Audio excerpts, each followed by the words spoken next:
cuando los discípulos de Jesús le preguntaron, Señor, ¿cuándo va a ser el final de los tiempos? ¿Cuándo van a suceder todas estas cosas que tú nos estás anunciando relativas al final de los tiempos? Bueno, el Señor Jesús, allá en Mateo capítulo 24, relata una serie de acontecimientos y características que se tienen que estar produciendo en el mundo para entender que estamos muy cerca del final. Cuando hablamos de cerca del final se refiere a que el Señor vuelva y acabe con toda la corrupción que hay en el mundo, porque Él mismo va a gobernar las naciones con vara de hierro, con justicia verdadera y permanente. Y vemos que muchas de esas cosas que dijo el Señor Jesús se van cumpliendo y se están cumpliendo al mismo tiempo. El Señor Jesús hablaba de guerras y rumores de guerras. Bueno, tenemos conflictos bélicos, pero aquí, a las puertas de Europa. Tenemos pestes, tenemos terremotos, tenemos efectos naturales desordenados, etcétera, etcétera, etcétera.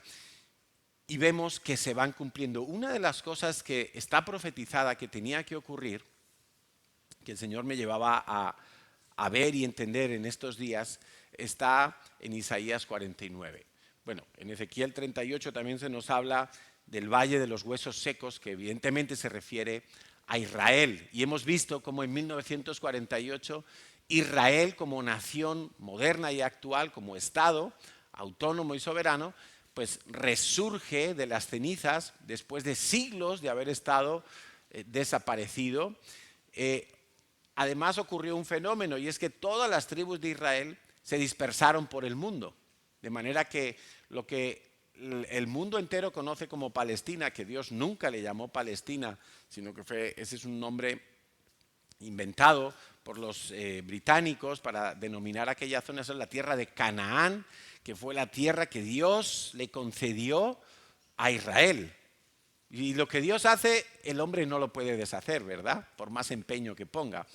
Bueno, pues esa tierra de Canaán, esa tierra de Israel, que fue la que Dios le entregó, quedó vaciada de gente hebrea porque por las diferentes circunstancias que también estaban profetizadas y ya Dios había anunciado que serían dispersos por toda la tierra, pues efectivamente fueron dispersos, pero estaba profetizado que también regresarían a la tierra de Israel. Y eso es algo que está ocurriendo pues especialmente con el movimiento sionista, un poco antes incluso de la fundación del moderno Estado de Israel en 1948, ya había grupos que estaban regresando a aquella tierra de forma alegal, porque tenían que básicamente colarse bajo la autoridad británica, que era la que estaba encomendada para gestionar todas aquellas tierras hasta la Segunda Guerra Mundial. Y vemos que todo eso se está cumpliendo. Hay incluso ONGs israelitas que buscan personas que apoyen financieramente el proyecto de traer gentes judías de cualquier parte del mundo y que no tienen medios para regresar a Israel, a vivir, a establecerse allí. Y entonces ellos les apoyan y van y buscan gente en toda África, en Etiopía, buscan gente en los países del este, en Rusia, en Polonia, etcétera, en todas partes del mundo. Y aquellos que no tienen medios para trasladarse a vivir a Israel, porque quizá no saben el idioma, no pueden comprarse una casa, no sabrían cómo desenvolverse y cómo vivir y salir adelante en Israel, pues ellos tienen todo un programa de acogimiento para que aprendan el idioma, para que aprendan en algunos casos incluso lo que es la civilización moderna y que se puedan establecer en Israel. Esas tribus regresando a vivir en la tierra de Israel. Y mira, en Isaías 49, esta semana leía que es tal la cantidad de gente que regresa a Israel, y ya no solo israelitas, sino hay un fenómeno que se ha despertado a nivel mundial, y es precisamente que los cristianos, mayoritariamente o principalmente evangélicos, pero también católicos, también ortodoxos, griegos y rusos, pues están yendo a visitar Israel, porque hemos entendido que allí están las raíces de nuestra fe, hemos entendido que de Sión salió la palabra de Dios, como dice la propia palabra de Dios, de Sión salió la salvación para el mundo entero y vamos allí para bendecir a Israel. Y dice en Isaías 49 que los propios israelitas, los propios habitantes de Sión se preguntarán, ¿de dónde han salido todos estos? Que ya se ha quedado pequeña la ciudad, tanta gente. Y mira, lo hemos visto en los últimos años. Antes de la pandemia especialmente, la pandemia fue evidentemente un bajonazo, pero ya el año pasado, cuando retomamos los viajes a Israel, vimos que se estaba levantando una fiebre por ir a Israel. Y este año, curiosamente, cuando los vuelos están más caros, cuando los hoteles están más caros, es una locura la cantidad de iglesias que están viajando y grupos que están viajando a Israel. Una locura, pero impresionante. O sea, hoteles llenos, reservas que tienes que hacerlas con casi un año de antelación, porque si no, es que no te quedas ni en la playa, en tienda de campaña. Es algo asombroso y se cumple lo que el profeta Isaías estaba hablando de parte de Dios. Tanta gente que los propios judíos dicen, ¿de dónde ha salido toda esta multitud que vienen a Israel y que vienen a la tierra de Israel? Con esto quiero decirte que todo, absolutamente todo lo que Dios profetizó se está cumpliendo. Dios no ha dicho nada que sea mentira, nada que sea inventado. Y nosotros, como hijos de Dios, deberíamos de entender el tiempo que estamos viviendo. Dice en Lucas 12, 54 al 56, que Jesús le dijo a la multitud, cuando veis la nube que sale del poniente, decís, agua viene, y sucede. Cuando sopla el viento del sur, decís, hará calor, y lo hace. Pero a continuación les dice, hipócritas, sabéis distinguir el aspecto del cielo y el aspecto de la tierra, y cómo no distinguís este tiempo. Jesús estaba hablando hace 2000 años. Muchos en Israel no supieron distinguir el tiempo de la visitación de Dios para la nación de Israel. Jesucristo vino a lo suyo y los suyos no le recibieron. No supieron, la gran mayoría no supo reconocer que ese hombre de Nazaret, el hijo del carpintero, era en verdad venido de Dios, hecho carne sobrenaturalmente para salvar a Israel y para salvar al mundo entero. No supieron distinguirlo. Y a mí me preocupa que la iglesia de hoy, y me preocupa la iglesia en general, pero me ocupa la CCI de Barcelona, me preocupa que no sepamos distinguir que este tiempo que estamos viviendo, estamos muy cerca de la venida de Cristo, muy cerca del cumplimiento de todas las cosas, muy cerca de que Jesús regrese otra vez. ¿Y cómo nos va a encontrar? ¿Qué nos va a hallar haciendo? Por eso te digo, ojo al verano, ojo con el verano, ojo con tu vida, porque el verano es un tiempo peligroso y deberíamos de asumir y entender, así solo sea por fe, así solo sea porque miramos de reojo las Escrituras y vemos que lo que Jesucristo anunció como señales del fin es que están cumplidas prácticamente todas. Nos queda muy poquito por ver. Mira, nos queda ver que se manifieste el anticristo. Nos queda ver que se manifieste el anticristo, que es un personaje que está descrito en la palabra de Dios, que es de carne y hueso como tú y como yo.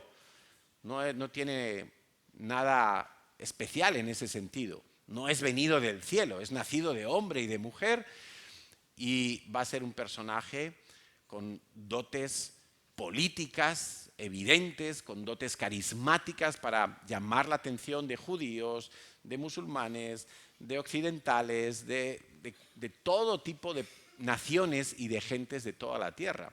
Se tiene que manifestar el anticristo, se tiene que manifestar una gran apostasía.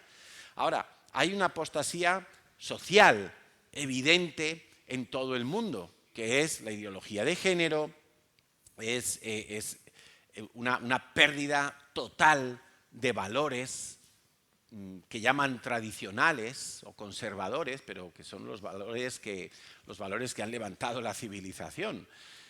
Pues todos esos valores se están perdiendo absolutamente, pero hay una apostasía más peligrosa que esa, que es la que se produce dentro del cuerpo de Cristo, los que renuncian a la fe. Para renunciar a la fe tuvieron que haber estado cerca de la fe, tuvieron que haber conocido la fe de alguna manera, tuvieron que haber estado en contacto con la fe. Y tiene que haber una apostasía fuerte. A mí eso me llama la atención. O sea, es como si ahora de repente dijeran en las noticias, mira, va a caer un meteorito en Barcelona y va a morir la mitad de la población. ¿Qué haríamos los de Barcelona? Pues el que pueda se iría a Vilasar, o se iría a Gerona, o se iría a cualquier otra parte. El que pudiera diría, pues yo me voy de aquí, yo no quiero ser de esa mitad que el meteorito va a fundir. Pero si la Biblia dice que va a haber una gran apostasía dentro del que se podría entender que es el pueblo de Dios, pues es que eso va a suceder. Yo como mínimo debo decir, yo no quiero estar en ese grupo que va a renunciar a la fe. Yo no quiero volverme a mi vieja vida. Yo no quiero volverme un religioso. Yo no quiero estar en ese grupo. Pero eso está profetizado, que va a ocurrir. Y si está profetizado, ¿qué crees que va a pasar? Que va a ocurrir. Totalmente va a ocurrir. Entonces, estemos atentos. Entonces, el tema de hoy se llama Dios te está buscando. A propósito de qué es lo que va a buscar Dios, pues hoy vamos a entender que hay una serie de características que Dios va a buscar en las personas, y cuando entendemos que Dios va a buscar personas es porque quiere bendecirlas. Acuérdate bien de esto, por favor.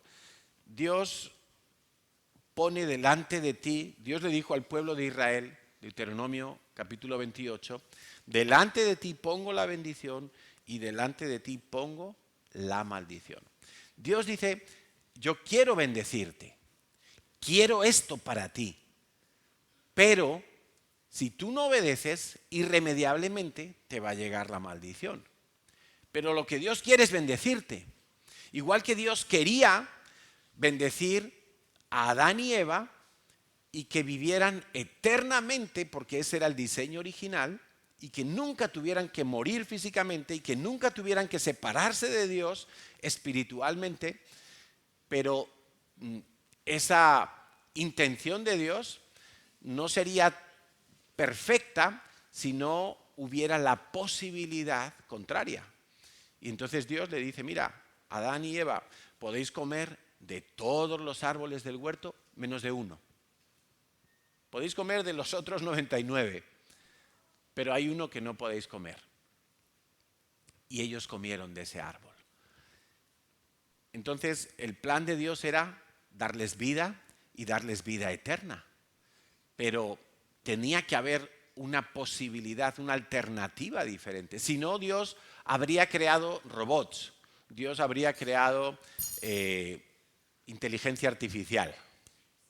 Pero no, Dios creó inteligencia humana, inteligencia que tuviera la capacidad de tomar decisiones, la capacidad de discernir, la capacidad de filtrar, de tener criterio, saber si creo a Dios o le creo a medias, saber si hago lo que Dios me dice que es bueno o hago lo que a mí me parece que es bueno. De manera que Dios es tan especial, Dios es tan generoso. Acuérdate que Dios es muy generoso, es uno de esos atributos que estudiamos hace semanas, que Dios ha preparado y te anuncia, y hoy vas a entender estas cosas, diferentes maneras o diferentes trucos, si quieres, para encontrarte. De manera que si tú hoy entiendes esta palabra, pues Dios te va a poder encontrar. Y cada vez que Dios te encuentre, lo que Él pretende es bendecirte, es prosperarte, es ayudarte. Dios te quiere encontrar para bendecirte, no para maldecirte. Entonces Dios nos deja pistas, como esos niños de Colombia que se habían perdido en el Amazonas, que parece ser que desde el primer momento en que se alejaron de la avioneta, cuando la avioneta, habéis oído la noticia, ¿no? Yo estoy hablando aquí, unos niños que viajaban, 4 hijos con su mamá y con los pilotos, y la selva se estrelló en el Amazonas. Eran de una comunidad indígena. Y a esos niños en las comunidades indígenas les enseñan supervivencia desde que son pequeñitos en el colegio. Entonces estuvieron ahí en la furgoneta, en la avioneta que se accidentó, murieron todos los adultos y quedaron vivos los 4 niños. La mayor tenía 13 años, creo, el más pequeñito apenas estaba cumpliendo 1 año. Un bebé. Y cuando los cadáveres empezaron a descomponerse, ellos se alejaron de la avioneta, pero empezaron a dejar pistas. Porque los equipos de rescate, si llegaban a encontrar esas pistas, sabrían que estaban con vida. Entonces se fueron dejando, que si un biberón, que si un no sé qué, juguetes, cositas. Y esas pistas las encontraron los rescatadores y decían, tenemos que seguir buscando, tenemos que seguir buscando. Bueno, algo así es como Dios hace con nosotros. Dios nos deja pistas y están en su palabra. Y Dios está diciendo, yo quiero encontrar determinado tipo de personas. Les voy a dejar pistas para que sepan qué tipo de personas yo quiero encontrar, porque Dios te está buscando. Y entonces Dios es tan bueno que nos hace saber exactamente a quién busca, dónde lo va a buscar, qué quiere hacer cuando encuentre a esas personas. Y Dios está en ese juego, si quieres llámale el escondite de Dios. Tú estás escondido y Dios te está buscando. Entonces, dice Mateo 18:11, el Hijo del Hombre ha venido para salvar lo que se había perdido. Ese eres tú. Lo que se había perdido o quien se había perdido, ahí estamos tú y yo. Ahí Dios se está refiriendo a nosotros. Juan 3:17 dice, porque no envió Dios a su Hijo al mundo para condenar al mundo, sino que lo envió para que el mundo sea salvo por él. ¿Cuál es la intención de Dios? Cuando envía a Jesucristo hace 2000 años a la tierra, se hace hombre, se hace siervo, muere en la cruz, la intención de Dios es salvar al mundo. La intención de Dios no fue condenar. Hasta el día de hoy, hasta que el Señor Jesús regrese por segunda vez y se acabe el tiempo de la salvación, hasta el día de hoy Dios está queriendo salvar al mundo, salvar a todas las personas, salvar a grandes y pequeños, ricos y pobres, hombres y mujeres, de toda condición. Dios está queriendo salvar. Entonces, vamos a ver esas pistas. ¿Qué tipo de personas está buscando Dios? Yo estoy seguro que en alguna de estas 6 pistas tú vas a poder decir, o quién sabe si en todas, vas a decir, bueno, yo quiero ser esa persona que Dios va a encontrar y a la que Dios va a bendecir. ¿Quién quiere ser bendecido por Dios? Me imagino que todos, porque no hay nada mejor en este mundo que ser bendecido por Dios. Hace un momento estábamos cantando que con Él no me falta nada. Y es totalmente cierto. Las personas que hemos encontrado o que Dios nos ha encontrado a nosotros, hemos entendido y hemos asumido ya, pero completamente, que no nos falta nada. Que se puede acabar el mundo entero, pero si yo tengo a Dios puedo estar tranquilo, porque Él es mi Salvador. Amén. Entonces, primer tipo de personas que Dios está buscando. Dios está buscando ovejas perdidas. Alguno dirá, me acaba de llamar oveja el pastor. Pues yo no, te lo llama Dios. Porque las ovejas tienen una serie de características muy interesantes que no las vamos a estudiar hoy, pero entre otras cosas, la característica principal que tiene una oveja es que necesita un pastor. Un pastor que la lleve a donde hay buenos prados para comer, un pastor que la lleve donde hay aguas que estén tranquilas para que la corriente no se la lleve. Ya sabéis, lo hablábamos hace un tiempo, que una oveja, si se cae al agua, es muy difícil rescatarla porque la lana absorbe todo el agua y esa oveja se hunde de peso porque es peligroso. Entonces el pastor no las puede llevar a beber en un río donde eso baja el agua ahí brava, porque como se caiga una oveja, aparte de la corriente es que la propia agua empapa la lana y esa oveja ya pesa 3 veces más. ¿Quién la rescata? Entonces las tiene que llevar a beber aguas tranquilas, como dice el Salmo 23, aguas de reposo, donde beban tranquilamente, donde no hay peligro. El pastor tiene que defender a las ovejas del lobo, porque la oveja no ve peligro. Tiene que cuidarlas de los precipicios, tiene que cuidarlas de donde hay zarzas y se pueden enredar y quedar allí atrapadas precisamente con los espinos en la lana y de allí ya no se pueden escapar. Tiene que cuidarlas de pedregales, porque las patitas de una oveja, no sé si os habéis fijado, pero son muy gorditas, pero las patitas son delgadas, débiles. Ellas no son para subir rocas como las cabras no, tienen que andar por terreno adecuado. Bueno, Dios sabe que nosotros somos como ovejas en el mundo, que en el mundo hay aguas bravas, pero hay aguas tranquilas. Hay hierba buena, pero hay hierba mala que puede dañar y envenenar a la oveja. Hay lobos feroces que nos quieren devorar. Y como Dios lo sabe, Dios nos llama ovejas y Él se presenta como el buen pastor de las ovejas. Entonces dice en Lucas 15, vamos a leer esta historia, dice que se acercaban a Jesús todos los publicanos, Lucas 15, 1, y pecadores para oírle. Y los fariseos y los escribas murmuraban, diciendo, este a los pecadores recibe y con ellos come. Entonces él, Jesús, les refirió esta parábola diciendo, mira, ¿qué hombre de vosotros teniendo 100 ovejas, si pierde una de ellas, no deja las 99 en el desierto y va tras la que se ha perdido hasta encontrarla? Si puedes subrayar tu Biblia, subraya hasta encontrarla.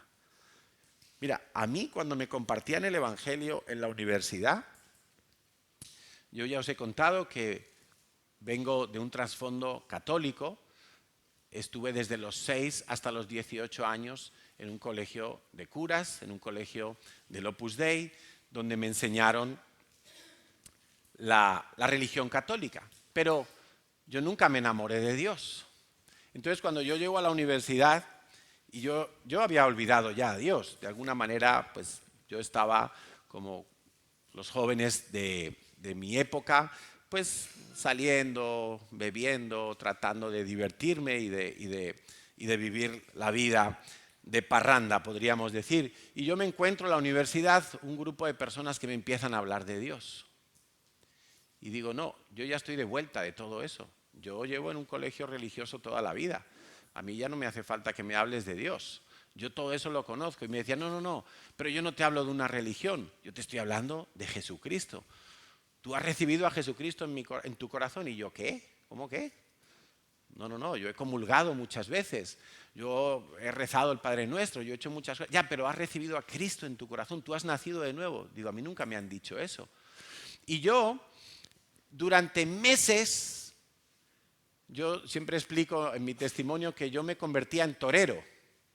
Entonces yo veía el Evangelio como un toro y yo sacaba la capota y lo toreaba. Pasa de largo el Evangelio. Y ahora por aquí. Y yo era muy artista para torear el Evangelio porque yo creía que la religión no me podía dar nada, que yo ya lo había probado, no me había funcionado. Para mí era algo aburrido, era algo que no merecía la pena. Y estas personas me insistieron. Y aquí es donde yo veo el corazón de Dios, ¿no? Dios me estaba buscando. Y Dios no paró hasta que me encontró. Hasta que yo me rendí. Una vez, en una de esas conversaciones, me dijeron, ¿y por qué no pruebas con Dios? Si hay algo de tu vida que tú quieres cambiar y no puedes cambiarlo, si hay algo en ti que no te satisface y tú ya no sabes qué hacer, ¿por qué no pruebas con Dios? No era un evangelio muy ortodoxo, he de reconocerlo, pero de esa manera me encontró Dios. Y ya después Dios me llevó hasta la cruz para que yo pudiera de alguna manera morir con Él y nacer a una vida nueva. Pero esa es ese es el corazón de Dios. Él busca una persona hasta encontrarla. Y mira, yo vivía en Madrid, estaba en una universidad, fíjate, millones y millones de personas por todo el mundo, pero Dios me estaba buscando a mí. Dios me estaba buscando y yo estaba evitándolo. Yo estaba como Adán, escondiéndome allí detrás de los árboles cuando Dios le hablaba después de pecar. Yo no quería enfrentarme con Dios, yo no quería darle la cara a Dios. Estaba con mi capota toreando la verdad, la salvación, qué ignorante era. Pero Dios siguió buscándome, porque ese es Dios que aparca un momento las 99 y va y busca la que está perdida. Y por cierto que cuando en Mateo se nos cuenta esta misma parábola de las ovejas perdidas, Jesús está haciendo referencia especialmente a los niños. A los niños. Y una de las razones por las que hacemos estas fiestas de niños no es para que tengan una diversión extraordinaria, es para que se salven. Por cierto, sabéis que estamos empezando una obra misionera en Suiza. No sé si lo sabíais, en una ciudad que se llama Fribourg. No, mi pronunciación no es muy buena. Friburgo. Tenemos un vídeo, ¿verdad? No sé si lo podéis poner un momento, porque justo ayer estaba Emma con un equipo que ha ido desde Alemania, porque pues, hablan alemán, hablan francés, allí no hablan español. Y mira, también estaban haciendo un evento con los niños. ¿Soy yo que no oigo? ¿O es que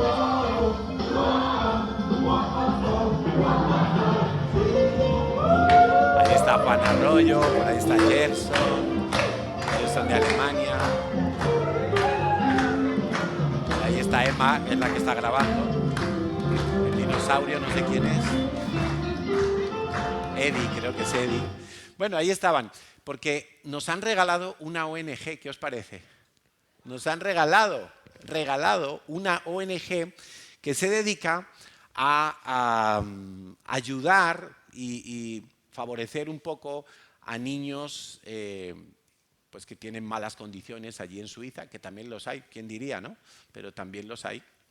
Y lo bueno es que a través de esa ONG pues podemos hacer eventos para contactar familias, muchas de ellas son musulmanas, y poder ir introduciendo el Evangelio. Dios es muy bueno, de verdad que Dios es impresionantemente bueno y generoso y busca y busca y busca y busca hasta encontrar. Y dice que, versículo 5, y cuando encuentra la oveja la pone sobre sus hombros gozoso y al llegar a casa se reúne a sus amigos y vecinos diciéndoles, gozaos conmigo porque he encontrado mi oveja que se había perdido. Tú sabes que tú le perteneces a Dios desde antes de nacer y por eso estás aquí. Porque Dios te ha estado buscando de una y de otra manera. Y quizá es hoy el día en que te está encontrando. Gloria a Dios. Si es así, dice, os digo que así habrá más gozo en el cielo por un pecador que se arrepiente. Eso es encontrar la oveja perdida. Un pecador que se arrepiente, que por 99 justos, que se creen justos, que se creen buenas personas y no necesitan arrepentimiento. Dice el Señor, así habrá más gozo en el cielo por uno solo que se arrepienta de sus pecados. Qué maravilloso es Dios. Pero ahí mismo les dice, o qué mujer, dice el versículo 8, que tiene 10 dracmas, 10 monedas, si pierde un dracma, no enciende la lámpara y barre la casa y busca con diligencia hasta encontrarla. Y cuando la encuentra, reúne a sus amigas y vecinas diciendo, gozaos conmigo porque he encontrado la dracma que se me había perdido. Así os digo que hay gozo delante de los ángeles de Dios por un pecador que se arrepiente. Eso es lo que Dios está buscando. Uno que se arrepienta. Mira, Dios tiene un trato como nación con Israel. De hecho, podríamos decir que es la única nación de toda la tierra con quien Dios tiene un trato global como nación. Pero fuera de eso, Dios tiene un trato especial con personas, no con familias, no con grupos étnicos o no con grupos sociales o con un apellido, no, con personas individualmente. Dios está buscando uno. Quizá hoy lo encuentre aquí, uno que se arrepienta de sus pecados. Y si es así, dice Dios, en el cielo habrá una fiesta con los ángeles mejor que la de ayer aquí. Y mira que era buena la de ayer. Pero habrá una fiesta increíble porque Dios no descansa hasta encontrar la oveja que se había perdido. Ese es nuestro Dios. Dijo el salmista en el Salmo 119, 176. Yo anduve errante como oveja extraviada. Busca a tu siervo, porque no me he olvidado de tus mandamientos. Fíjate qué oración. Yo nunca me había fijado en esta oración del salmista. Él mismo diciéndole, Dios, busca, porque yo me he extraviado, porque yo ando despistado, descuidado. Sabes que una oveja, cuando se separa del rebaño y se aleja, no sabe volver sola. Y el pastor de las ovejas tiene que usar sonidos, silbidos, gritos específicos que sus ovejas distinguen para que la oveja que se haya perdido pueda al menos decir, esa es la voz de mi pastor. Hacia allá tengo que ir. Bueno, Dios está buscando pecadores que se arrepientan, ovejas perdidas. Segundo tipo de personas que Dios está buscando, para los que toman notas. Dios está buscando, bueno, primero, pecadores que se arrepienten para salvarlos. Tú fíjate qué bendición. Es que no hay una bendición mayor que esa que tú y yo podamos recibir. Algunos dicen, no, yo estoy esperando un esposo, una esposa, un trabajo, los documentos, los papeles. No, perdona. La bendición más grande que tú puedes recibir es la salvación. Es que si tú mueres rico y te vas al infierno, ¿qué gracia tiene eso? Segundo tipo de personas que Dios está buscando, adoradores. Adoradores para que tengan comunión con el Padre.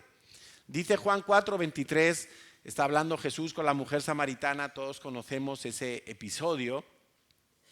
Y la mujer samaritana le está diciendo a Jesús, aquí adoran los samaritanos en el pozo de Jacob y tal. Y Jesús, y la mujer le dice, yo sé que vosotros los judíos adoráis en Jerusalén. Y dice Jesús, mira, no te compliques. La hora viene y ahora es, ya desde que vino Jesús, es esa hora, donde o cuando los verdaderos adoradores adoran al Padre en espíritu y en verdad. Podríamos decir que Dios no busca adoradores, sino verdaderos adoradores. Y escucha, Dios no busca adoración, Dios busca adoradores. Dios está buscando personas. Dios está buscando personas que sean verdaderos adoradores. Ahora, eso significa que yo tengo que saber piano, guitarra, que tengo que ser un tenor, que tengo que saber canto. No tiene nada que ver con canciones. Esto no es técnica musical. Dios no dice que está buscando músicos, verdaderos músicos. ¿Dice eso tu Biblia o no? No, ¿verdad? La mía tampoco. La mía dice que ahora es cuando los verdaderos adoradores. Pero nos dice entonces cuál es la característica de los verdaderos adoradores que Él está buscando. Porque dice ahí, porque también el Padre tales adoradores busca que le adoren. ¿Cuál es la característica? En espíritu y en verdad. ¿Con guitarra? No. Puedes tener guitarra o no, no importa. Puedes ser mudo o puedes hablar como una cotorra, no importa. En espíritu y en verdad. ¿Qué significa en espíritu? Que solamente los pecadores arrepentidos, los del el punto número 1, que ya han nacido de nuevo, solo esos en espíritu pueden adorar a Dios. Porque te recuerdo una cosa, antes de nacer de nuevo, tu espíritu estaba muerto. Esa fue la muerte que experimentó Adán y Eva después de pecar. La muerte que ellos experimentaron fue separación de Dios. En esa separación ellos tenían miedo de Dios. Ya era como que no confío en Dios. Y como no confío en Dios, me escondo de Dios. Eso es la muerte. Eso es la muerte. Evidentemente hay una muerte física también. Y ellos, a partir del pecado, empezaron a experimentar el envejecimiento. Enfermedades, cansancio, deterioro, etcétera, etcétera, hasta que murieron de viejitos. Pero la muerte era espiritual, era separación de Dios. Oye, no sé por qué han apagado el aire, pero es mejor subirle un gradito que apagarlo. Por eso dice que el Padre busca adoradores que en espíritu, es decir, que hayan nacido de nuevo. Si tú no has nacido de nuevo, si tú no eres un verdadero creyente, es imposible que adores a Dios. Mira, puedes saberte todas las canciones, la letra, tocarlas con instrumentos, ser de un coro, todo lo que tú quieras. Si no has nacido de nuevo, no eres un verdadero adorador. No puedes serlo, jamás, jamás. Ahora, pero también dice, y en verdad. Es decir, personas que cuando adoran a Dios no están buscando un bien para su vida, no están buscando sentirse bien. Personas que están buscando complacer a Dios, alabar a Dios por lo que Él es, no por lo que Él me da. O alabar a Dios todo el tiempo, no solo cuando Él me ha bendecido. Entonces, dice Dios que los adoradores verdaderos que Él está buscando son aquellos que adoran en espíritu y en verdad. No, es que hoy estoy cansado, hoy no voy a la vigilia. Mira, esa es la mejor alabanza que tú le puedes dar a Dios, el día que estás cansado. El día que estás cansado, tú estás sacrificando alabanza a Dios, como dice el Salmo 107 o el Salmo 50. Sacrifica a Dios alabanza si es necesario. Y mira, esto no es cuestión de técnica, esto no es cuestión de canto, no es una cuestión musical. Hay gente que no ha entendido que la adoración es una entrega del corazón. La adoración es una entrega aún de cosas materiales, como aquella mujer que derramó el frasco de alabastro, de ese perfume de gran precio, y era lo más valioso que tenía, eran todos sus ahorros. Y los derramó para ungir a Jesucristo. ¿Sabes que es el espíritu de Mamón el que no nos deja adorar a Dios? Es el que nos roba la adoración a Dios. Porque el espíritu de Mamón hace que estemos preocupados. Mamón significa riquezas. Mamón significa, es el Dios de las riquezas, al cual Jesucristo dice que no tenemos que amar, que nuestro corazón no puede estar dividido entre amar a Dios y amar a Mamón, amar a las riquezas. No dice que no tengamos riquezas, dice que no las amemos, que seamos capaces de renunciar si Dios nos lo pide, que no sea nuestra roca de apoyo las riquezas, que no sea nuestra confianza las riquezas, los ahorros, lo que tenemos allí, los bienes, las propiedades, que eso nunca puede ser nuestra confianza, sino que nuestro amor a Dios haga que todo esto quede en segundo plano. Y es el amor a Mamón lo que más nos impide adorar a Dios. Porque hay gente que dice, no merece la pena adorar a Dios, no pasa nada si yo no le canto, no pasa nada si yo no le adoro, no pasa nada si yo no vengo y me postro delante de Él. Porque en el fondo lo que están haciendo es postrarse delante de Mamón. Y te lo podría demostrar muy fácilmente. Y es, ¿cuántas veces tu jefe en el trabajo, por dinero, porque tú vas al trabajo por dinero, me imagino, ¿no? No creo que vayas al trabajo porque te cae muy bien tu jefe, ¿verdad? Quizá te cae bien y me alegro. Pero uno va al trabajo es por dinero. A uno le contratan en un trabajo para que tú inviertas X horas de tu vida, ese es el contrato laboral. Te vendo mis horas de vida para que tú me pagues un salario. Y en esas horas que yo te estoy vendiendo a ti, al patrón, al jefe, yo tengo que hacer un trabajo. Eso es un contrato laboral, por cierto. No sé si lo habías pensado alguna vez de esa manera, pero un contrato laboral es que yo vendo parte de mi vida. Y está bien, tiene que ser así. Si es que el que no trabaje, que no coma, dice la Biblia. Pero ¿cuántas veces tu jefe, por dinero, te ha pedido, oye, necesito que vengas tal día y que hagas tales horas y que hoy salgas más tarde? ¿Y tú qué dices? Tú dices, sí, buena. Ahí me tienes como un reloj. Y es por dinero. Ah, pero es que si no voy me echa. Bueno, es por dinero. Pero ¿cuántas veces Dios nos ha pedido hacer algo y hemos dicho, no, estoy cansado? No, otro lo hará. No, Dios no me... No, eso no es para mí. ¿Por qué? Porque no es por dinero. Mira, yo le digo a los que sirven en la iglesia, si yo en una empresa trabajo por dinero, que el dinero perece, el dinero no va a entrar al reino de los cielos. Jesús le dijo a un hombre, ¿de qué te sirve a empezar a acumular y acumular y acumular riquezas y cuando vengan a por tu alma, ¿quién va a disfrutar todo eso? Porque al cielo no lo puedes meter. Al cielo no lo puedes meter.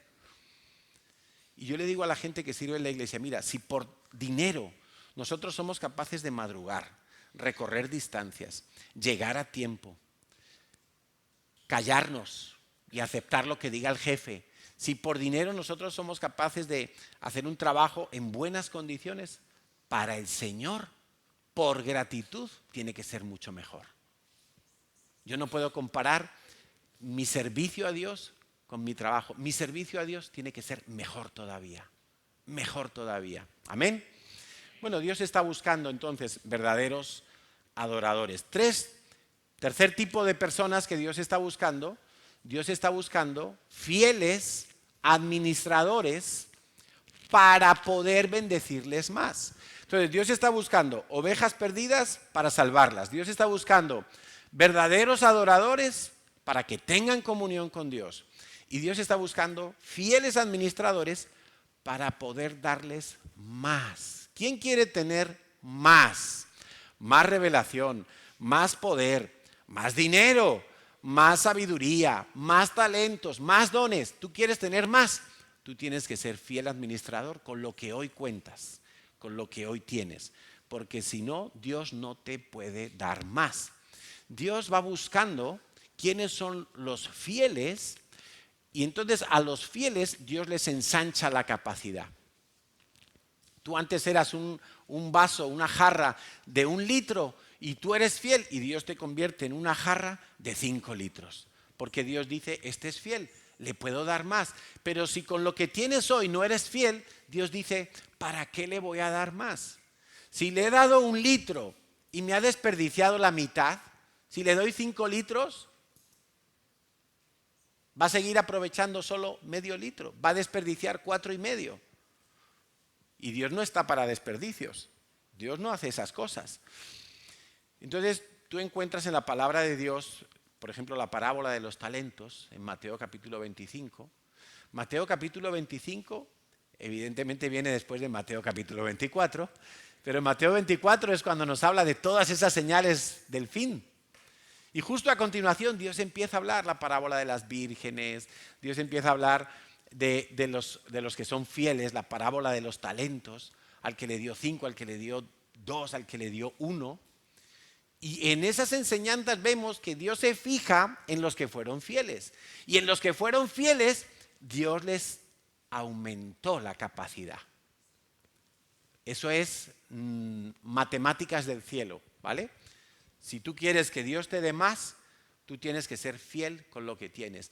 ¿Tú quieres un mejor trabajo? Pues en ese trabajo que muchas veces has criticado y que tienes hoy, sé fiel. Ya, pero es que mi jefe, es que no me hace contrato, es que mi jefe, es que las horas, es que sé fiel. Porque tú tienes que ser fiel para que Dios te dé más. ¿Que quieres tener más de qué? De lo que sea. Más de una esposa, no, eso no vale. Más de un esposo tampoco. De todo lo que tú quieres tener más, entonces sé fiel y Dios te va a dar más. Y Dios está buscando quiénes son fieles. En la parábola de los talentos, en la parábola de las minas, Lucas capítulo 19, es idéntica. Entonces el Señor entrega, se marcha te deja unas instrucciones y cuando él vuelve a buscar lo suyo, él dice, este ha sido fiel, este no ha sido fiel. Tú entras en el gozo del Señor, tú que no has sido fiel, no entras en el gozo del Señor. Tú que has sido fiel, te aumento la capacidad, ahora te doy más. Tú que no has sido fiel, pierdes lo que tenías. Pierdes lo que tenías, imagínate. Lucas 12, 41 al 44. Entonces Pedro le dijo, Señor, ¿dices esta parábola a nosotros o a todos en general? Y dijo el Señor, ¿quién es el mayordomo fiel? Mira qué pregunta. Cuando Dios pregunte, cuando Jesús hace preguntas, por favor, presta mucha atención. Es para ti esta pregunta. ¿Quién es el mayordomo fiel y prudente al cual su Señor pondrá sobre su casa para que a tiempo les dé su ración? Bienaventurado aquel siervo, dice Jesús, al cual cuando su Señor venga, le halle haciendo así. En verdad os digo que le pondrá en una bendición mayor sobre todos sus bienes. Sobre todos sus bienes. Mira, algunos creen que el reino de los cielos es democrático y es igualitario. Ahora que está tan de moda esto de que todos somos iguales, pues quiero decirte una cosa, para Dios no somos todos iguales. Alguno dirá, a ver qué herejía es esta. Para Dios no somos todos iguales. En el reino de los cielos no todos somos iguales. Y mira si lo tenían claro los discípulos de Jesús, que en un momento dado le preguntan, dos de los discípulos le dicen, Señor, ¿será posible que nosotros estemos ahí como vicepresidente del reino de los cielos cuando estemos contigo en el reino de los cielos, sentados ahí a tu derecha y a tu izquierda? ¿Será posible que nosotros seamos ahí los de la rosca? Y Jesús le dice, ¿qué le dice Jesús? No, todos somos iguales. No le dice eso. Jesús le dice, mira, eso no me es dado a mí el concederlo. No me es dado a mí el concederlo, pero evidentemente va a haber algunos, va a haber una jerarquía y algunos estarán ahí, mano derecha y mano izquierda del Señor, otros estaremos más abajo, otros más abajo, otros más abajo. Algunos dicen que serán salvos como por fuego. Como por fuego. Esos no van a estar tan cerquita de Dios. No van a estar tan cerquita de Dios.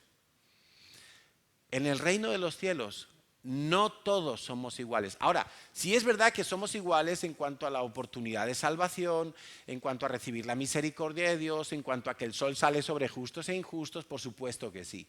Que ya no hay hombre, ni mujer, esclavo, ni libre, judío, ni griego, sí, en cuanto a la salvación. Pero una vez en el reino de los cielos, ni por asomo somos todos iguales. Olvídate de eso. Y por supuesto el reino de los cielos no es democrático. La democracia es un invento de los hombres. Funciona medio bien en algunos sitios, medio mal en otros, pero no es el sistema de gobierno del reino de los cielos. En el reino de los cielos hay una cabeza y es Dios. Y Él pone las leyes y Él hace la justicia y Él ejerce el gobierno. Y cuenta con los que son fieles para que reinen al lado de Él y para Él descansar en ellos algunas responsabilidades. Entonces la pregunta que tendríamos que hacernos hoy es si estamos siendo fieles con lo que Dios nos ha dado. Estoy siendo fiel con mi cuerpo, con mi tiempo, con mi dinero, con los talentos, con las habilidades, con los dones. Estoy siendo fiel con los discípulos, con los hijos. Estoy siendo fiel en la iglesia donde Dios me ha puesto. Estoy siendo fiel a la palabra de Dios. Estoy siendo fiel porque Dios está buscando fieles administradores. Fieles administradores. Cuarto tipo de personas que Dios está buscando.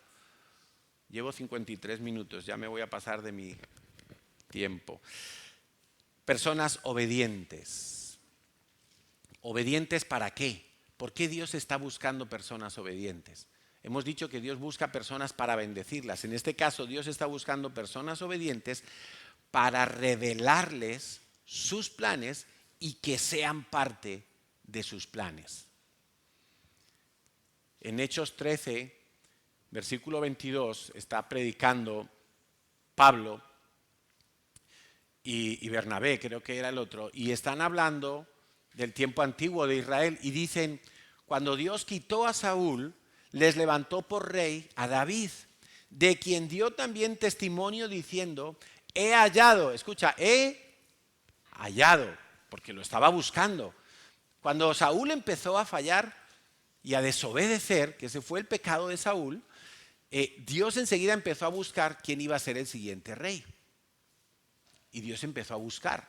Y dice que Dios halló a David, hijo de Isaí, varón conforme a mi corazón, quien hará todo lo que yo quiero.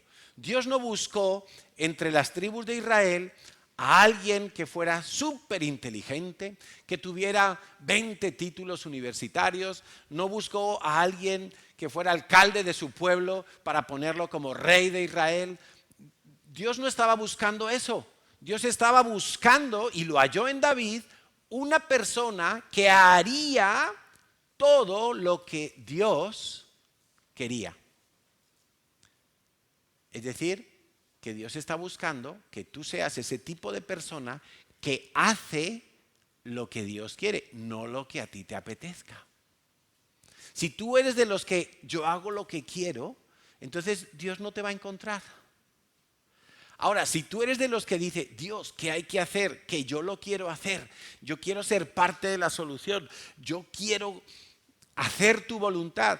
Por eso el Señor Jesús nos enseña a orar, Padre, hágase tu voluntad como en el cielo, también en la tierra. Eso significa que tú, te tienes que disponer, y que si Dios te dice, pues ve ahora y haz esto, pues vas y lo haces. No, Señor, manda a otro. Dios está buscando personas obedientes para mostrarles los planes que Dios tiene y que tú seas parte de los que hacen los planes de Dios. ¿Qué actitud tomas tú cuando recibes la palabra de Dios?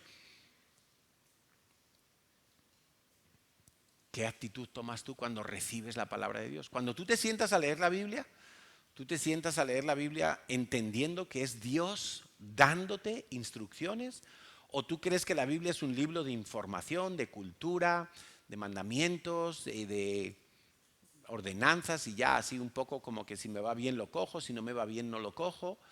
Es la palabra de Dios. Dios se ha tomado la molestia de darte su palabra para que tú sepas lo que Él quiere de ti. Mira, hay gente que pasa muchos años en la vida cristiana y no entienden la palabra de Dios. ¿Sabes por qué no la entienden? Porque no la quieren obedecer. De antemano se presentan a la palabra de Dios como a la defensiva, como diciendo, bueno, a mí me han dicho que lea la Biblia, pero si me conviene, lo haré. Y si no me conviene lo que leo, no lo haré. Bueno, esto yo voy a leer la Biblia, pero para ver si encuentro algún fallo, como los fariseos, que interrogaban a Jesús. Y dice la Biblia que le acechaban para ver si le pillaban en alguna cosa contraria a lo que decía la ley. Y algunos se acercan a la Biblia como diciendo, bueno, a ver si lo que dice hoy no es muy difícil de cumplir. A ver si esto que dice aquí de que perdone a mis enemigos, bueno, eso será, pues si alguien viene y me pega, pero si alguien no se entera de que yo le odio, entonces no, ya eso no pasa nada, que yo le odie. Y no entienden la palabra de Dios porque no están dispuestos a obedecer. En la parábola, yo compartía el miércoles en el devocional, cuando algunos le preguntaron a Jesús de los fariseos, oye, ¿cuál es el mandamiento principal?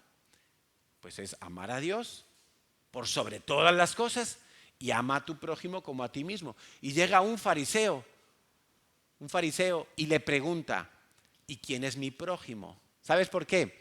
Porque ese fariseo, lo que él estaba pensando es, mira, pues yo tengo aquí a mi familia, a mis primos, a mis tíos, a mis sobrinos, tengo aquí a mis coleguitas con los que me llevo súper bien, estos son mi prójimo y yo a ellos los bendigo, yo a ellos les ayudo, cuando me piden favores yo se los hago. Pero si yo veo por allá a un desconocido muriéndose de hambre, necesitado, moribundo, paso de él. Entonces, la pregunta para Jesús era, ¿quién es mi prójimo? Y él se pensaba que Jesús le iba a decir, hombre, tu prójimo es estos que tienes aquí a tu lado, tus primos, tus sobrinos, tus abuelos, tu papá, tu mamá. Ellos son tu prójimo y entonces, si tú los ayudas a ellos, estás cumpliendo la ley. Y Jesús le dice, te voy a contar una historia para que tú sepas quién es tu prójimo. Y le cuenta la parábola del buen samaritano. ¿Cuántos han oído la parábola del buen samaritano? Buen samaritano, pues un hombre descendía, dice, de Jerusalén a Jericó, por ahí está en Lucas 12 o así, y lo atracan y lo dejan malherido, le roban todo y lo dejan ahí en el suelo, medio muerto. Y pasa un levita. Un levita sería como decir un líder de la iglesia. Y lo ve ahí en el camino, pero dice, uy, no, yo ahí ni me acerco. Y pasa de largo. Luego pasa un sacerdote. Un sacerdote sería como decir un pastor, cabeza, a tiempo completo. Y lo ve ahí tirado en el suelo y dice, bueno, paso, yo tengo mucha prisa hoy. Tengo que ir a orar al templo. ¿Sí? Y no le hizo ni caso. Pero luego pasó un samaritano. Un samaritano es como decir un francés o un portugués. Es decir, un vecino de allá, lejano.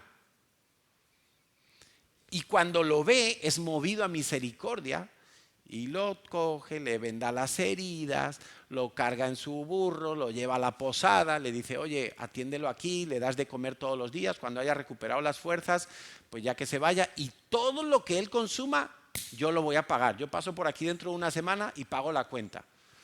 Muy bien. Y entonces le dice Jesús al que había hecho la pregunta, ¿quién es mi prójimo? Le dice, pues ¿quién crees tú en esta historia que yo te acabo de contar? ¿Quién crees tú que fue el prójimo del que estaba malherido? Y él dice, hombre, el que le ayudó. Dice, pues claro, ves tú y haz lo mismo.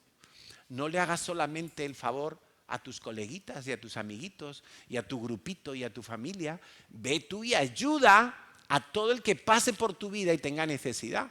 A ese hazlo tu prójimo, hazlo tu primo, tu hermano y ayúdalo con lo que tú tienes.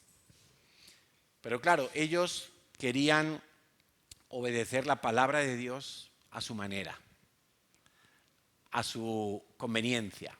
Pero no, Dios está buscando quien haga lo que Dios quiere. Amén. 5, Dios está buscando intercesores. ¿Para qué? Mira, Dios está buscando intercesores para que Él extienda su misericordia en una generación y en una ciudad. Porque Dios siempre está buscando la manera de perdonar y de restaurar y no de castigar. Cuando Dios le dice a Jonás, Jonás, ve a Nínive y anuncia arrepentimiento, porque si no se arrepienten voy a destruir la ciudad. ¿Para qué era la profecía que Jonás tenía que anunciar? Para que se salvaran. Si Dios no quisiera salvarlos, no hubiera enviado a ningún profeta. Hubiera caído ahí un meteorito, se destruye Nínive, cientos de miles de personas se mueren y van todos al infierno. Para siempre, para la eternidad. Pero Dios quería salvarlos. Dice en Ezequiel 22:30, y busqué entre ellos hombre que hiciese vallado y que se pusiese en la brecha delante de mí a favor de la tierra para que yo no la destruyese. Y no lo hallé. Por tanto derramé sobre ellos mi ira, con el ardor de mi ira los consumí, hice volver el camino de ellos sobre su propia cabeza, dice el Señor. Dios está buscando personas que sean misericordiosas cuando ven a los demás hundidos en el pecado. Y Dios está buscando quien se ponga en la brecha y se ponga a interceder. Dios está buscando en esta generación que en vez de quejarnos del alcalde, del presidente, del otro, de la policía, del de más allá, en vez de estar quejándonos, que nosotros nos pongamos a interceder por ellos. Y al interceder por ellos, Dios no destruya a esta generación. Eso es lo que Dios está esperando de nosotros. Mira, cuando nosotros vemos lo que el gobierno de esta nación está queriendo hacer con los niños y con los jóvenes, cómo están queriendo destruirlos totalmente desde pequeñitos. Y lo estamos viendo y sabéis de lo que hablo. Y muchas veces nosotros nos quedamos medio callados. Y ni siquiera estamos intercediendo. Pero ¿sabes qué? Hace tiempo empezamos a orar. para que... Sabéis que el gobierno de España, el actual gobierno de España, está formado por dos partidos políticos. El Partido Socialista y Unidas Podemos. Bueno, esa partecita pequeña del gobierno, pequeña, es la que ha estado metiendo la cuña para destruir a los niños. Leyes que atormentan a los niños, que los confunden totalmente, y es esa partecita pequeña del gobierno. Claro, el otro partido, el partido grande, tuvo que ceder porque si no, no tenía el gobierno, no tenía el sillón. Y entonces tragaron con todas las exigencias del partido pequeñito. Pero hace tiempo nosotros empezamos a orar, Señor, saca a esta gente del gobierno, especialmente a ese partido pequeñito. Porque históricamente el otro partido, pues bueno, tiene su ideología y te podrá gustar más o menos, pero bueno, no hacían estas barbaridades que vemos ahora. Pero claro, es que ahora se ha impulsado que pueda abortar todo el mundo, hasta las menores de edad, sin que sus padres lo sepan, desde, bueno, prácticamente hasta el momento de parir, ideología de género, todo es tremendo, tremendo. Y hace tiempo empezamos a orar. Y mira qué curioso, que dentro del propio partido se produce una guerra civil allí dentro, fratricida, que se están mordiendo unos a otros de una manera terrible, pero parece que por fin van a salir y los va a quitar. Y tenemos que orar de esa manera. Tenemos que orar para que Dios nos dé gobernantes que como mínimo sean justos y gobiernen para todos, no solo para unos pocos que son los que les ayudan a mantenerse en su sillón, porque eso lo que genera es un descontento total. Si es que hoy en día no hay nadie contento en el país. Es que no hay nadie contento, ni los de derecha ni los de izquierdas, nadie, ni el obrero ni el empresario, no hay ni uno contento. En fin, oremos. Y te digo una cosa, nos hemos dado la democracia y el sistema de elecciones como la fórmula para elegir representantes de una nación, pero sabemos que Dios es soberano por encima de todo. Entonces, oremos. Yo no te digo que ores porque salga un partido político o porque salga otro, pero oremos para que los injustos, los perversos, los malvados no salgan. Oremos para eso. Amén.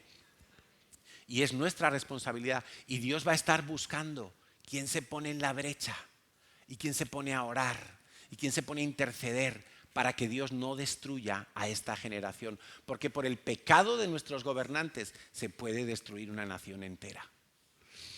Sexto grupo de personas que Dios está buscando, y ya vamos a ir al final, a los que oran con fe y con perseverancia. ¿Para qué?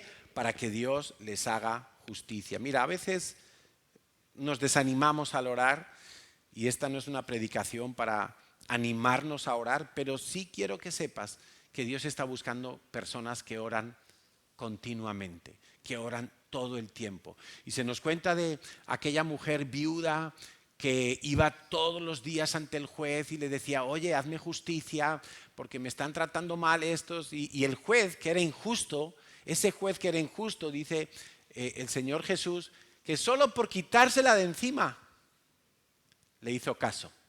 ¿Cuánto más Dios no hará justicia a sus hijos y lo hará pronto cuando estamos orando para que en nuestra vida haya justicia? Ahora, te digo que orar de manera constante es que tú tengas un estilo de vida que sea de acudir a Dios frente a todo lo que a ti te pasa y que seas constante, que no ores una semana y luego te desanimas.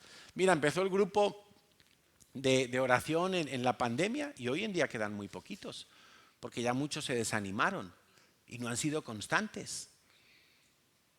Pero Dios está buscando gente constante. Y fíjate, dice en Lucas 18:7, ¿y acaso Dios no hará justicia a sus escogidos que claman a Él día y noche? ¿Se tardará en responderles? Os digo que pronto les hará justicia, pero, y mira, cuando venga el Hijo del Hombre, ¿hallará fe en la tierra? Quiere decir que a veces dejamos de orar Y es porque en verdad no tenemos fe en que Dios nos va a responder. Mira, yo llevo 20 años orando por mi familia. 20 años orando por la salvación de los Villanueva Rabadán. Y yo no dejo de orar por ellos. Y apenas veo atisbos de nada, pero yo no dejo de orar por ellos. Casi que a diario. ¿Hallaré fe, dice Jesús, cuando vuelva a la tierra? ¿O hallaré gente que ya se olvidó de que Dios es un juez justo que responde ante el clamor de sus hijos? Dios busca personas que oren con fe y que oren de manera justicia. Quizá hoy es el tiempo de que tú te ubiques en tu lugar de oración para que Dios te encuentre orando. Y si Dios te encuentra orando, Dios va a hacer justicia en tu vida, esa justicia que tanto deseas. El último grupo de personas que Dios está buscando es a su novia. Dios está buscando a su novia. Dios va a venir a buscar a su novia. ¿Y sabes para qué? Para glorificarla.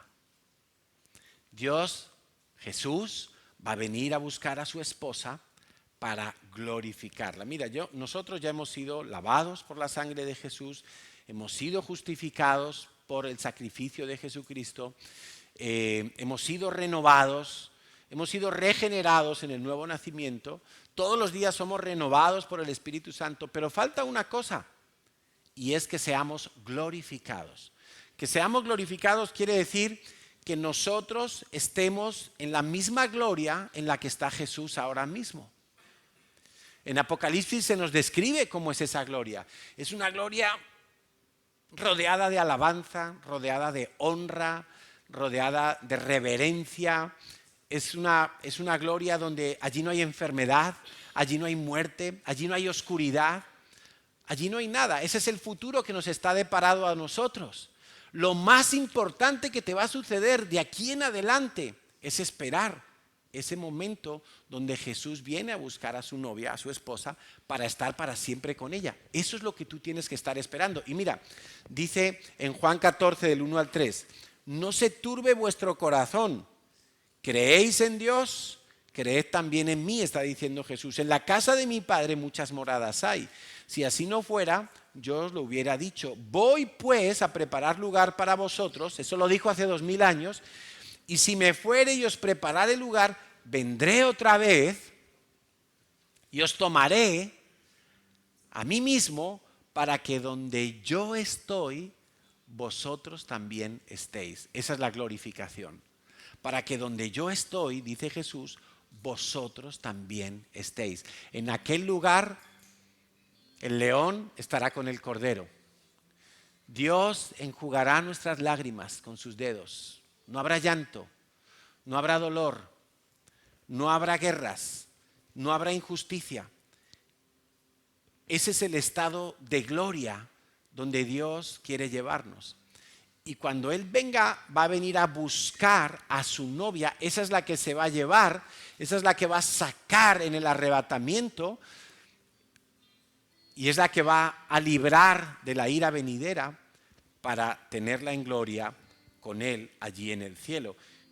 Yo espero que tú entiendas que tienes que estar esperando ese momento, que tienes que estar esperando que el Señor Jesús venga y te lleve con Él y te encuentre esperándole y te encuentre preparado. Natalia estaba hablando un poco, orando un poco de todo esto en el tiempo de la adoración.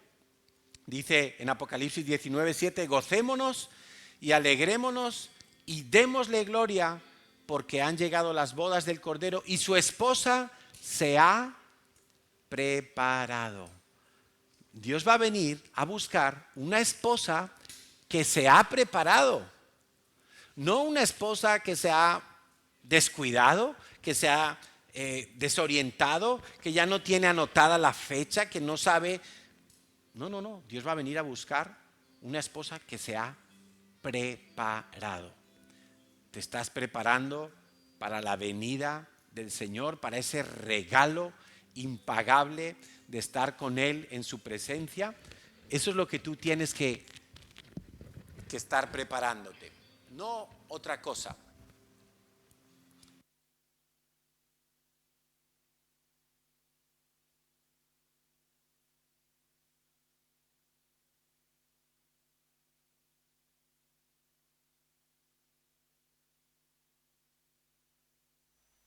toma la decisión de arrepentirse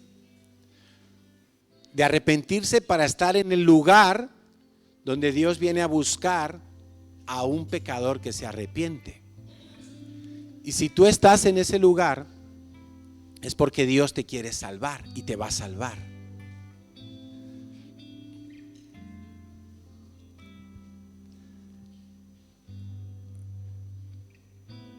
Quizá estés en el lugar donde Dios está buscando a los verdaderos adoradores, a los fieles, a los que interceden, a los que oran con fe y con perseverancia.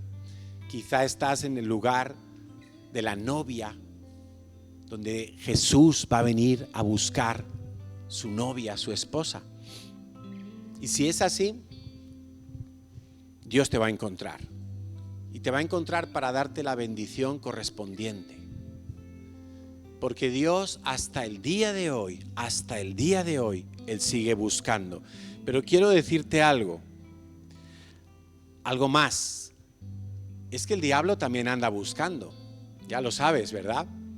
El diablo anda buscando a quien devorar, a quien traer maldición y desastre sobre su vida. Y a veces también los encuentra.